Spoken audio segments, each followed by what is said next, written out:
दूसरा तीसरा future. Tense, एक टेंस के 4 भाग होते हैं। पहला भाग होता है प्रेजेंट, दूसरा प्रेजेंट कंटिन्यूअस, तीसरा प्रेजेंट परफेक्ट और चौथा ऐसे ही पास्ट में होते हैं, past indefinite, past continuous, past perfect, past perfect continuous. ऐसे ही फ्यूचर में भी होते हैं, future indefinite, future continuous, future perfect और फ्यूचर परफेक्ट कंटिन्यूअस। अब आते हैं हम सबसे पहले प्रेजेंट इंडेफिनिट में। प्रेजेंट इंडेफिनिट में हेल्पिंग वर्ब क्या होती है? हेल्पिंग वर्ब जिसको हम बोलते हैं सहायक क्रिया, क्या होती है? सहायक क्रिया क्या होती है? डू और यदि अफर्मेटिव में हो तो हम सहायक क्रिया को नहीं लगाते हैं। क्या करते हैं? नहीं लगाते हैं। अफर्मेटिव में हम एक वचनकर्ता के साथ क्या लगाते हैं? ऐसा ही है। अब बात आती है कि एक वचनकर्ता किसको बोलते हैं? तो एक वचनकर्ता बोलते हैं ही, सी, इट या किसी एक से एक व्यक्ति का नाम।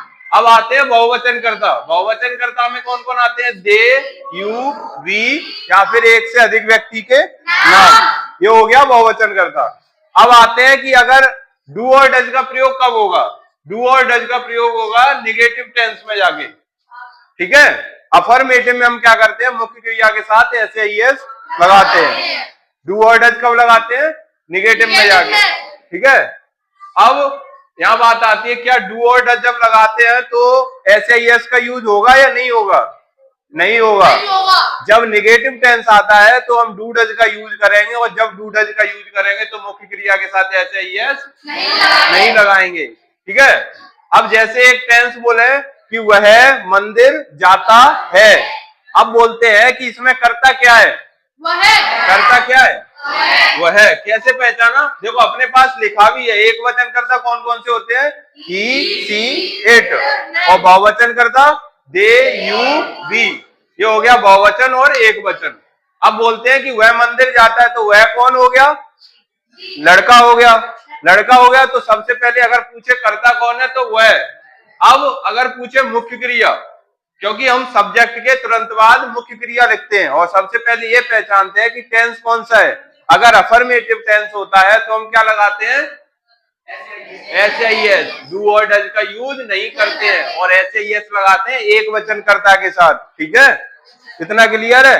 अब पहचानेंगे मुख्य क्रिया कैसे पहचानेंगे? तो जिस भी टेंस की पहचान के साथ जो शब्द जुड़ा होता है, जैसे कि प्रेजेंट इंडेफिनिट की पहचान क्या होती है? ता है, ती है, ते है, यही तो होता है। ता है, ती है, ते है, यही तो आता है। तो जब यहां लिखा है वह मंदिर जाता है तो जाना क्या हो गया? मुख्य क्रिया हो गई, क्योंकि उसके साथ जो पहचान जुड़ी है वो क्या हो गया? मुख्य क्रिया हो गया, ठीक है। अब बोलते हैं कि कर्म क्या है? देखो कर्म और अन्य शब्द दोनों अलग चीज है। जब बात शब्द के पीछे मैं, पर, के लिए, साथ, ठीक है, ये सब चीजें जुड़ी हो तो हम क्या लगाएंगे? क्या लगाते हैं? उसको बोलते हैं हम अदर वर्ड। क्या बोलते हैं? जिसको हम बोलते हैं अन्य शब्द। क्या बोलते हैं? क्या बोलते हैं? अन्य शब्द। और जब बिना इनके पीछे कोई शब्द के पीछे मैं, पर, के लिए ना हो तो हम उसको बोलेंगे कर्म, ठीक है। अब जैसे कि यहाँ लिखा हो वह मंदिर जाता है तो वह कौन हो गया? कर्ता। मुख्य क्रिया क्या हो गई? जाना। और फिर उसमें कर्म तो है नहीं। कर्म कैसे पहचाने? जब शब्द के पीछे क्या आ जाए? मैं, पर, के लिए। तो अगर इनके पीछे ये शब्द ना हो मैं, पर, के लिए, तो वो कर्म हो गया। और जिस शब्द के पीछे मैं, पर, के लिए, साथ, ये सब चीजें आ जाए वो हो गया अन्य शब्द। तो वह को क्या बोलते हैं? ही। अगर लड़का है तो ही, लड़की है तो ही। और अगर अफर्मेटिव है तो मुख्य क्रिया के साथ एक वचन में एस या ई एस लगाते हैं। तो जाना की क्या होती है? वो के साथ ई एस लग गया। और कहाँ जा रहा है? मंदिर। तो go to, goes to temple, ठीक है। अब आते हैं प्रेजेंट कंटिन्यूअस में। प्रेजेंट कंटिन्यूअस की सबसे पहले जो मेन चीज है वो है हेल्पिंग वर्ब और मुख्य क्रिया के साथ कौन सा फॉर्म लगाते हैं, यही तो है मेन चीज है। तो हेल्पिंग वर्ब क्या होती है प्रेजेंट कंटिन्यूअस की? इज, आर और मेन वर्ब के साथ आईएनजी। मेन वर्ब के साथ आईएनजी और हेल्पिंग वर्ब होगी इज, आर, एम, ठीक है। अब चाहे अफर्मेटिव हो, चाहे नेगेटिव हो, चाहे फर्स्ट इंटेरोगेटिव हो, चाहे सेकंड इंटेरोगेटिव हो, हम क्या लगाएंगे हमेशा? इज RM लगाएंगे और मुख्य क्रिया के साथ ING लगाएंगे। कंटिन्यूअस वाला चाहे कोई भी टेंस हो, चाहे वो प्रेजेंट कंटिन्यूअस हो, चाहे पास्ट हो, चाहे फ्यूचर हो, मुख्य क्रिया के साथ ING ही लगेगी। ठीक है। अब तुमने एक टेंस और सुना होगा, प्रेजेंट परफेक्ट कंटिन्यूअस। जितने भी परफेक्ट कंटिन्यूअस वाले टेंस आएंगे उनमें भी मुख्य क्रिया के साथ क्या लगेगा? ING ही लगेगा। इतनी चीज क्लियर है? Yes sir. अब जैसे मैं बोलूं, जैसे वही वाला टेंस लूं और यहाँ चेंज कर दूं, पहचान चेंज कर दूं। इसकी पहचान क्या होती है? पहले प्रेजेंट कंटिन्यूअस की, प्रेजेंट कंटिन्यूअस की पहचान होती है रहा है, रही है, रहे हैं। ठीक है, यही तो होती है। तो अब हम बोलेंगे वह मंदिर जा रहा है, पहचान चेंज हो गई, टेंस चेंज हो गया।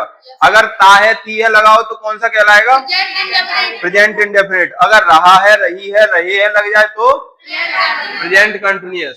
अब वह मंदिर जा रहा है, तो अब यहाँ करता क्या है? सब वो ही रहेगा, सिर्फ क्या चेंज होता है? हेल्पिंग वर्ब और मेन वर्ब, यही तो चेंज होता है। और कुछ तो चेंज नहीं होता। तो वह मंदिर जा रहा है, करता क्या है इसमें? करता क्या है? वह। तो वह के साथ अब हेल्पिंग वर्ब, वह एक वचन है, बहुवचन है? एक वचन है, बहुवचन है?